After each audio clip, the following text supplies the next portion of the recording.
Dear students, आज आपको भारतीय सर्वोच्च न्यायालय के क्षेत्राधिकार के बारे में बताया जाएगा। भारतीय सर्वोच्च न्यायालय का क्षेत्राधिकार अर्थात jurisdiction of the supreme court. Bharat के सर्वोच्च न्यायालय को व्यापक क्षेत्राधिकार प्राप्त है। यहाँ तक कि विश्व के अन्य किसी भी न्यायालय का क्षेत्राधिकार शायद ही इतना व्यापक हो। भारत का जो सर्वोच्च न्यायालय उसके क्षेत्राधिकार को निम्नलिखित 3 रूपों में उल्लेखित किया जा सकता है। सर्वप्रथम आता है प्रारंभिक क्षेत्राधिकार, नंबर 2 पर आता है अपीलीय क्षेत्राधिकार और नंबर 3 पर आता है परामर्शदात्री क्षेत्राधिकार। नंबर 1 सर्वप्रथम आता है प्रारंभिक क्षेत्राधिकार। सर्वोच्च न्यायालय के प्रारंभिक क्षेत्राधिकार को भी 2 वर्गों में रखा जा सकता है। नंबर 1 प्रारंभिक एकमेव क्षेत्राधिकार और दूसरा है समवर्ती प्रारंभिक क्षेत्राधिकार। और इसमें सर्वप्रथम पढ़ते हैं हम प्रारंभिक एकमेव क्षेत्राधिकार। डी बसु यानी दुर्गादास बसु का कहना है कि यद्यपि हमारा संविधान एक संधि या समझौते के रूप में नहीं है, फिर भी संघ तथा राज्यों के बीच व्यवस्थापिका तथा कार्यपालिका संबंधी अधिकारों का विभाजन किया गया है। अतः अनुच्छेद 131 संघ तथा राज्यों के बीच न्यायिक विवादों के निर्णय का प्रारंभिक तथा एकमेव क्षेत्राधिकार सर्वोच्च न्यायालय को सौंपता है। सर्वोच्च न्यायालय के प्रारंभिक क्षेत्राधिकार में कौन कौन से विषय आते हैं, वो निम्न प्रकार से हैं। नंबर 1 भारत सरकार तथा एक या एक से अधिक राज्यों के बीच विवाद। एक तरफ तो भारत सरकार हो और दूसरी तरफ एक या एक से अधिक राज्य हो, इन दोनों के बीच में उत्पन्न विवाद। नंबर 2 पर आता है भारत सरकार और राज्य या कई राज्यों तथा एक या एक से अधिक राज्यों के बीच विवाद। तीसरा आता है 2 या 2 से अधिक राज्यों के बीच विवाद जिनमें कोई ऐसा प्रश्न अंतर्निहित हो जिस पर किसी वैध अधिकार का अस्तित्व या विस्तार निर्भर हो।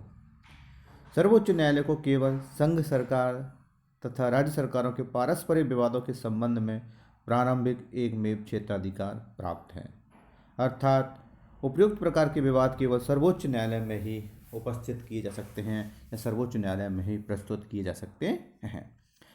अब प्रारंभिक क्षेत्राधिकार में ही दूसरा आता है समवर्ती प्रारंभिक क्षेत्राधिकार। संविधान द्वारा प्रदत्त मौलिक अधिकारों को लागू करने के संबंध में सर्वोच्च न्यायालय के साथ साथ उच्च न्यायालय को भी अधिकार प्रदान किया गया है। संविधान के अनुच्छेद 32(1) के द्वारा विशेष रूप से सर्वोच्च न्यायालय को उत्तरदायी ठहराया गया है कि वह मौलिक अधिकारों को लागू करने के लिए समुचित कार्रवाई करे। इस प्रकार मौलिक अधिकारों को लागू करने के लिए सर्वोच्च न्यायालय या उच्च न्यायालय किसी के भी द्वारा आवश्यक कार्रवाई की जा सकती है। तो ये दोनों जो अधिकार आते हैं वो प्रारंभिक क्षेत्राधिकार के अंतर्गत ही आते हैं। अब सर्वोच्च न्यायालय का दूसरा क्षेत्राधिकार आता है अपीलीय क्षेत्राधिकार। सर्वोच्च न्यायालय को प्रारंभिक क्षेत्राधिकार के साथ साथ संविधान में अपीलीय क्षेत्राधिकार भी प्रदान किया गया है। उसे समस्त राज्यों के उच्च न्यायालयों के निर्णयों के विरुद्ध अपील सुनने का अधिकार प्राप्त है। सर्वोच्च न्यायालय के अपीलीय क्षेत्राधिकार को भी 4 वर्गों में विभाजित किया जा सकता है। नंबर 1 आता है संवैधानिक, नंबर 2 दीवानी, नंबर 3 फौजदारी और नंबर 4 विशिष्ट। तो सर्वप्रथम हम पढ़ते हैं संवैधानिक। संविधान के अनुच्छेद 132 के अनुसार यदि उच्च न्यायालय यह प्रमाणित कर दे कि विवाद में संविधान की व्याख्या से संबंधित कानून का कोई सारमय प्रश्न अंतर्निहित है तो उच्च न्यायालय के निर्णय की अपील सर्वोच्च न्यायालय में की जा सकती है।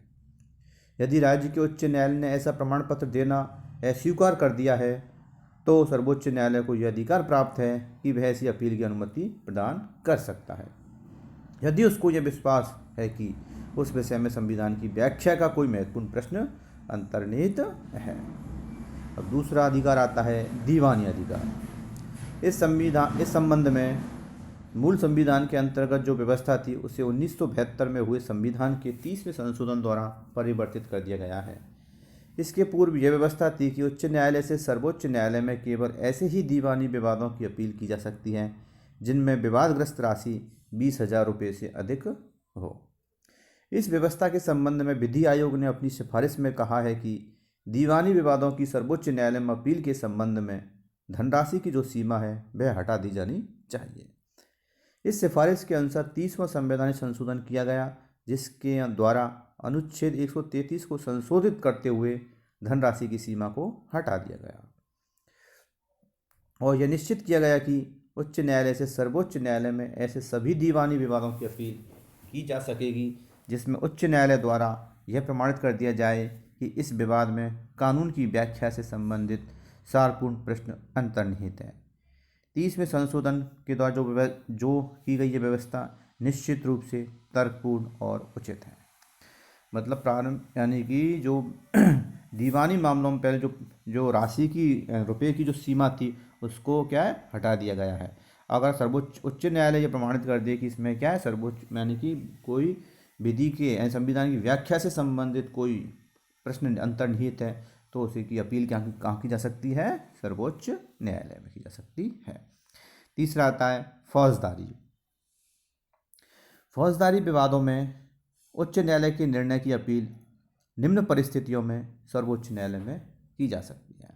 नंबर 1, यदि उच्च न्यायालय ने अपील प्रस्तुत होने पर किसी व्यक्ति की उन्मुक्ति का आदेश रद्द कर उसे मृत्युदंड दे दिया हो, या उच्च न्यायालय ने अधीनस्थ न्यायालय से अभियोग विचारार्थ अपने पास मंगवाकर अभियुक्त को प्राणदंड दे दिया हो, या तीसरी स्थिति भी हो सकती है अगर उच्च न्यायालय यह प्रमाणित कर दे कि विवाद सर्वोच्च न्यायालय द्वारा विचार के योग्य है तो उसकी अपील सर्वोच्च न्यायालय में की जा सकती है।